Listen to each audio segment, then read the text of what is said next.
पिछले वीडियो में जो सेकंड वीडियो था तुम्हारा, उसमें मैंने कम्बिनेशन रिएक्शन और डिकम्पोजिशन रिएक्शन दोनों बताया था। अब मैं डिस्प्लेसमेंट रिएक्शन के बारे में बताऊंगा। बहुत आसान, ये क्लास में तुम लोग भी देखते हो।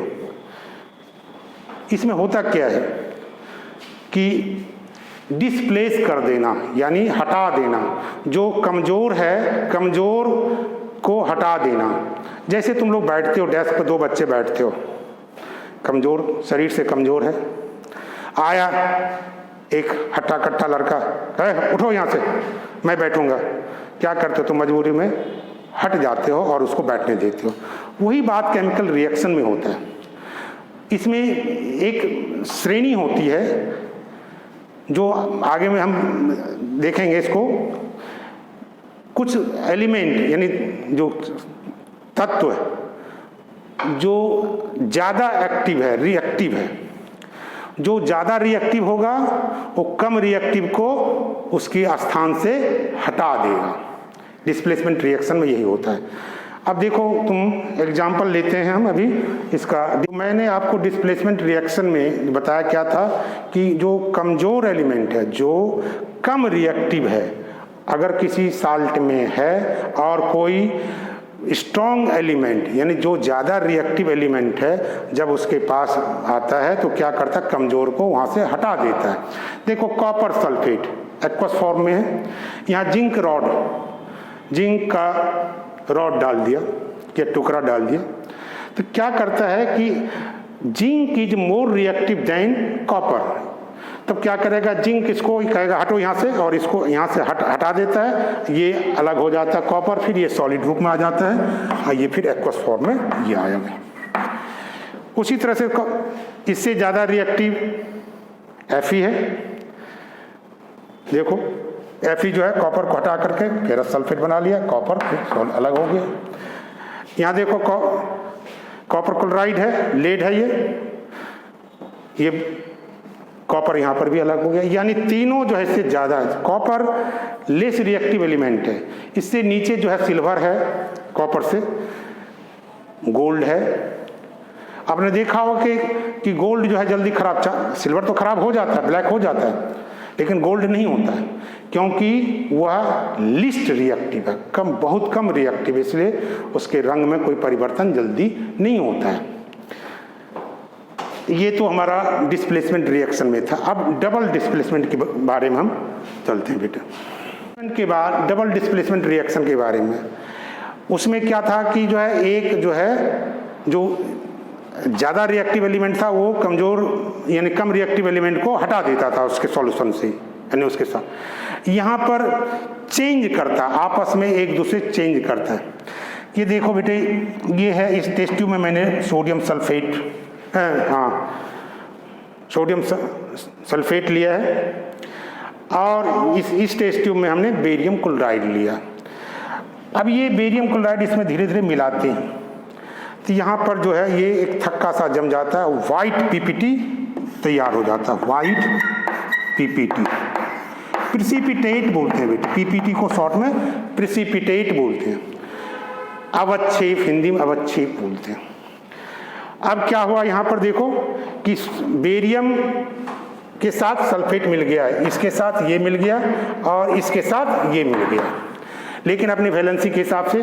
ये देखो, ऐसा नहीं कि जो है ये Na2 लिखा हुआ तो Na2 यहाँ लिखा जाएगा, नहीं। बेरियम सल्फेट, बेरियम का वैलेंसी 2 होती है, सल्फेट की वैलेंसी 2 होती है, Ag लिखा जाएगा। अब देखो यहाँ पर सोडियम की वैलेंसी 1 होती है और क्लोराइड की वैलेंसी भी 1 होती है, इसलिए NaCl लिखा गया। तो ये हमारा डबल डिस्प्लेसमेंट का रिएक्शन का एग्जाम्पल है, ठीक है। नेक्स्ट तो बेटे, मैंने अभी 4 रिएक्शन देख लिया, combination reaction, decomposition reaction, displacement reaction, double displacement. अब हम रिडॉक्स रिएक्शन, यानी इसमें 2 तरह का रिएक्शन है, ऑक्सीडेशन रिएक्शन और रिडक्शन रिएक्शन। एडिशन रिएक्शन का मतलब है सिंपली एडिशन ऑफ ऑक्सीजन, यानी ऑक्सीजन की जुड़ना, और रिमूवल ऑफ हाइड्रोजन, यानी हाइड्रोजन का हटना। रिडक्शन में क्या है, addition of hydrogen, removal of oxygen, यानी एक दूसरे का अपोजिट है। अब देखो एग्जाम्पल में देखो, Cu, ये ऑक्सीडेशन के लिए हम एग्जाम्पल दिखा सकते हैं, Cu प्लस O2 CuO बनाया। अब देखो यहाँ पर ऑक्सीजन इसमें जुट रहा है। दूसरे में देखो ये क्या हो रहा है, यहाँ से ऑक्सीजन का रिमूवल हो, यहाँ CuO है और Cu अलग हो गया, इसका मतलब ऑक्सीजन का रिमूवल हो गया। हाइड्रोजन का जुटना कैसे हुआ, ऑक्सीजन है, देखो ऑक्सीजन है, ऑक्सीजन के साथ कौन सा लग गया, हाइड्रोजन, यानी एडिशन ऑफ हाइड्रोजन। ये जो है, यानी सिंपली तुम्हें इतना ही जानना है, oxidation reaction and reduction reaction. इसमें आगे हायर क्लासेस में जाओगे तो बहुत सारी है, ऑक्सीडेशन नंबर पर है, loss of electron, gain of electron पर है, वो अभी आपको नहीं बताएंगे, 10th के लेवल पर नहीं है इसलिए नहीं बताएंगे। लेकिन पूछा जाता है, जो इम्पोर्टेंट क्वेश्चन इसमें है वह redox reaction. What is redox reaction, ध्यान से सुनना इसको, क्यों बहुत इंपॉर्टेंट है और कुछ नहीं है बेटा। एक चीज ध्यान रखना, जहाँ ऑक्सीडेशन होता है वहाँ रिडक्शन भी होता है, यानी ऐसी रिएक्शन जहाँ पर ऑक्सीडेशन एंड रिडक्शन साथ साथ होती है, simultaneously oxidation and reduction takes place simultaneously, साथ साथ दोनों होती है। एग्जाम्पल देखो ये यहाँ पर, अब देखो यहाँ पर ये ऑक्सीजन इसके साथ लगा हुआ है, ये क्या हुआ, यहाँ से हट गया जी। ये यहाँ पर देखो हाइड्रोजन ऑक्सीजन के साथ लग गया, तो आप क्या कहते हो, देखो ऑक्सीजन यहाँ हटना, ऑक्सीजन हटना, तो ये क्या हो गया, रिमूवल ऑफ, हाँ रिमूवल ऑफ ऑक्सीजन, ये हो गया, इसका क्या हो गया, रिडक्शन हुआ, और इसका ऑक्सीडेशन हुआ।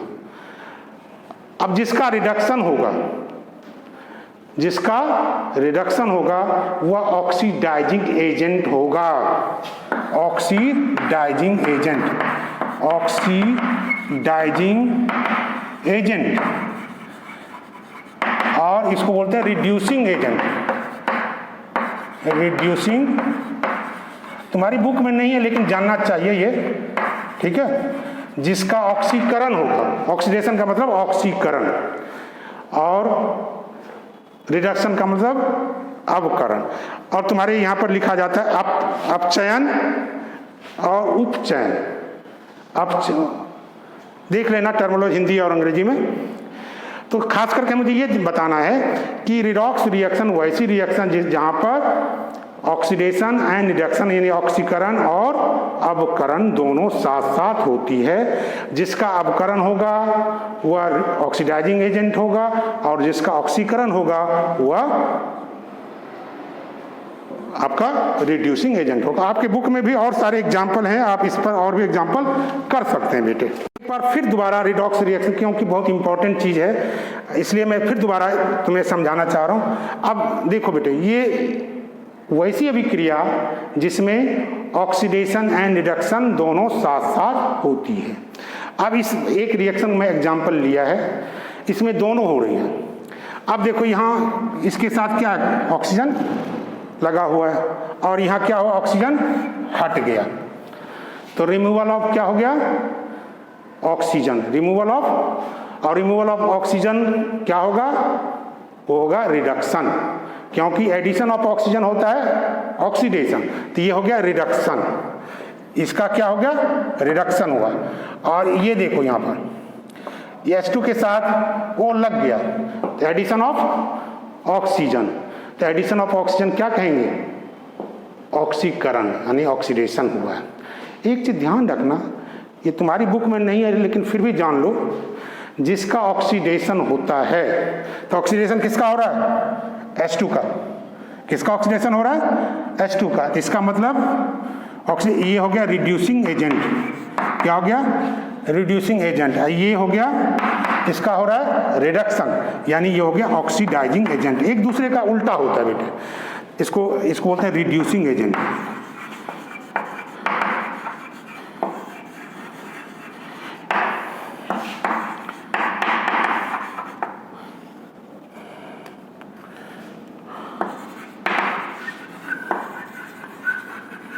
तो तो ये एग्जाम्पल और भी तुम्हारी बुक में है और देख लेना ये, और मैं और क्वेश्चन के रूप में और दे सकता हूँ कि किसका ऑक्सीडेशन हो रहा है, किसका रिडक्शन हो रहा है।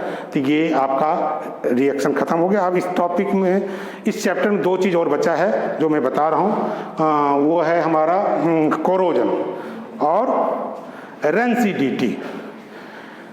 अब देखो कोरोजन, तो बेटे मैं कोरोजन शब्द यहाँ, अब इसमें जो क्वेश्चन पूछा जाता है कि कोरोजन होता क्या है, या खासकर तुम एक एग्जाम्पल से समझ लो, rusting of iron, rusting of iron, rusting of iron, मतलब इसमें एलिमेंट खराब हो जाता है किसी कारणवश। जैसे आयरन देखो, आयरन को अगर लोहा को आप खुले में रख दो तो क्या होगा, उसमें जंग लग जाता है। जंग लगना ही रस्टिंग ऑफ आयरन, यानी Fe जो है वह आपको वाटर से भी रिएक्शन कर लिया है। और लेकिन यह रस्टिंग तभी संभव है जब ऑक्सीजन और मॉइस्चर दोनों जरूरी होगा। सिर्फ जो है ऑक्सीजन से, हवा से नहीं रस्टिंग होगा जब तक मॉइस्चर नहीं मिलेगा, यानी दोनों, और एटमॉस्फेयर में दोनों चीज़ उपलब्ध है। इसलिए खुले में अगर आप लोहे का सरिया रख दो, देखो 2 दिन के बाद देखो उसमें जंग लग गया, यानी एक लेयर जम जाती है। वो लेयर क्या है, आयरन का ऑक्साइड है। वो लोहे को धीरे धीरे बर्बाद करना शुरू करता है, यानी खत्म करना शुरू कर देता है। उसकी जो स्ट्रेंथ होती है वो समाप्त होती जाती है।